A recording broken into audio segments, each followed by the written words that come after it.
ప్రాణాలు త్యాగం చేసి దేశం కోసము మా ప్రాణాలు త్యాగం చేసేటటువంటి ఒక ఏదైతే కొమరం భీము ఆలోచన ఉందో దేశం కోసము ధర్మం కోసము మనం జీవించాలి బతకాలి అనేటువంటి సందేశాన్ని కొమరం భీము ఇవ్వడం జరిగింది.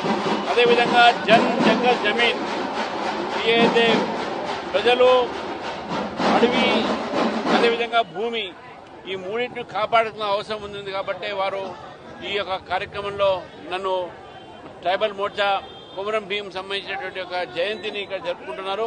ఇప్పుడు పాదయాత్ర ఉన్నది.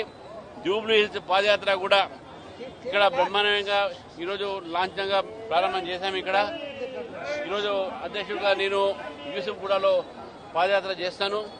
ఇక్కడ ఉన్నటువంటి ప్రజలందరూ కూడా ఈరోజు గమనిస్తూ ఉన్నారు. జూబ్లీ హిల్స్ లో ఎవరికి ఇళ్లు రాలేదు, రేషన్ కార్డు రాలేదు, డ్రైనేజ్ సిస్టమ్ కానీ ఇక్కడ రోడ్లు కానీ విపరీతంగా ఇక్కడ ప్రజలు బాధపడుతున్నటువంటి పరిస్థితి మనం చూస్తూ ఉన్నాం. జూబ్లీ హిల్స్ అనేటువంటి ఓన్లీ పక్కన ఉన్నటువంటి జూబ్లీ హిల్స్ మాత్రమే సంపన్నంగా ఉంది. ఇక్కడ అంతా కూడా ప్రజల్ని చాలా వెనకబాటులో పెట్టినటువంటి ప్రభుత్వాలు, రెండు ప్రభుత్వాలను కూడా ప్రజలు తప్పకుండా ఈసారి బుద్ధి చెప్తారని, అదేవిధంగా కాంగ్రెస్ పార్టీ వాళ్లకు క్యాండిడేట్ లేకపోతే ఎంఐఎం క్యాండిడేట్ ని వాళ్ళ క్యాండిడేట్ గా ప్రకటించి ప్రజల్ని మోసం చేస్తున్నారని చెప్పి కూడా జూబ్లీ హిల్స్ ప్రజలు చూస్తూ ఉన్నారు.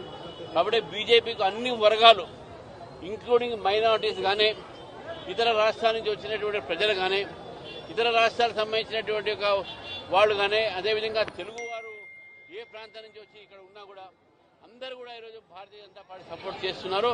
భారతీయ జనతా పార్టీ మంచి మెజార్టీతోని జూబ్లీ హిల్స్ గెలుస్తుందని చెప్పి నాకు పూర్తి నమ్మకం ఉన్నది.